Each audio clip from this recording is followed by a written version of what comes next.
100 साल का मौन ये एक कोई कहानी नहीं है, यह एक सत्य घटना है। काशी के विश्वनाथ मंदिर में एक घंटा था जो 100 साल से भी नहीं बजा, क्योंकि उसे बजाने के लिए पाप रहित हाथ चाहिए था। कहते हैं औरंगजेब के समय में उस मंदिर को जब तोड़ा गया था, तब पुजारियों ने एक बड़ा पीतल का घंटा कुएं में छिपा दिया। जब अहिल्याबाई ने मंदिर फिर से बनवाया, घंटा निकाला गया। महंत ने उस पर संस्कृत से खुदवाया, यह घंटा वही बजाएगा जिसके मन में चोरी, झूठ और हिंसा ना हो। लोग आए, राजा आए, साधु आए, सब ने रस्सी खींची, घंटा हिला तक नहीं। धीरे धीरे लोगों ने कोशिश करना ही छोड़ दिया। घंटा मंदिर के कोने में लटकता रहा, धूल जमती रही। बच्चे पूछते, बाबा यह बजता क्यों नहीं? पुजारी कहते, पाप रहित हाथ जब कलयुग में कहाँ हैं? पाप रहित हाथ अब कलयुग में कहाँ हैं? चोर की आमद देखिए। एक बार माघ की अमावस्या को काशी में भारी भीड़ थी। उसी रात गांव गाजीपुर से माधव नाम का एक चोर काशी चोरी करने आया। वह 15 साल से चोरी करता था, पहले मजबूरी में, फिर आदत में। उसने सोचा कि आज मैं यहाँ से चोरी करके जाऊँगा, विश्वनाथ जी के दर्शन करने जाऊँगा, भीड़ में किसी न किसी सेठ की थैली मिल ही जाएगी। यह सोच करके वह निकल गया चोरी करने। वह घाट पर नहाया भी नहीं, सीधे मंदिर की गली में घुसा। भीड़ में धक्का लगा, एक बूढ़ा गिर पड़ा। माधव ने उसे उठाया, बूढ़े की लाठी टूट गई थी। माधव ने अपनी धोती फाड़ कर लाठी बांध दी। बूढ़ा बोला, बेटा भगवान तुम्हारा भला करे। बूढ़ा बोला, भगवान तुम्हारा भला करे तो माधव हंसा, मेरा भला भगवान क्या ही करेगा। वह मंदिर पहुंचा, आरती हो रही थी। पुजारी ने कहा, आज कोई पाप रहित है तो घंटा बजाकर दिखाए। भीड़ हंसी। माधव कोने में खड़ा था। उसने सोचा, मैं तो पापी हूँ, मैं घंटा देखूं तो सही। वह धीरे धीरे घंटे के पास गया, रस्सी पर हाथ रखा। तभी पीछे से एक आवाज़ आई, मत छू। वह मुड़ा, देखा एक 7 साल की लड़की, मैली फ्रॉक, हाथ में मिट्टी का दिया।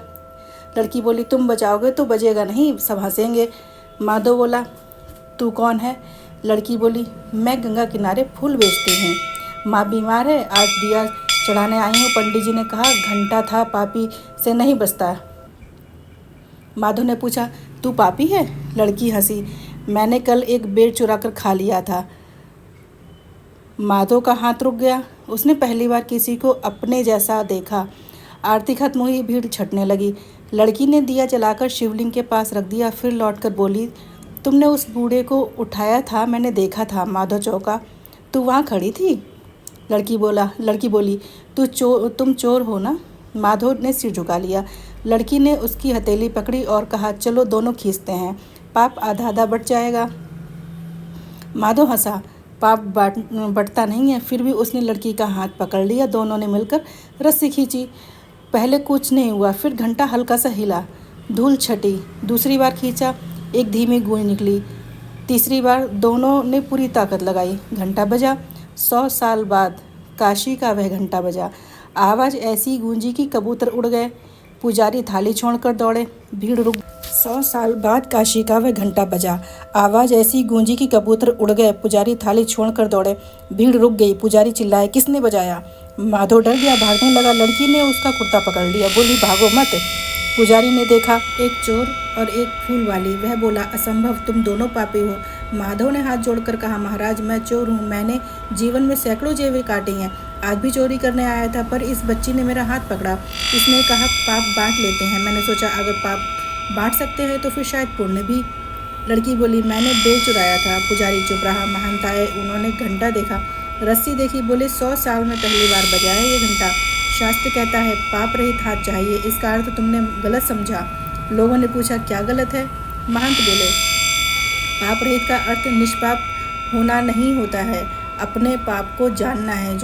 जो अपने पाप को छिपाता है उसका हाथ भारी होता है। जो कहता है मैं पापी हूँ, मुझे क्षमा करो, उसका हाथ हल्का हो जाता है। आज इस घंटे को 2 हाथों ने छुआ, एक ने चोरी मानी, एक ने बेर चुराना माना। घंटा रोज बजने लगा।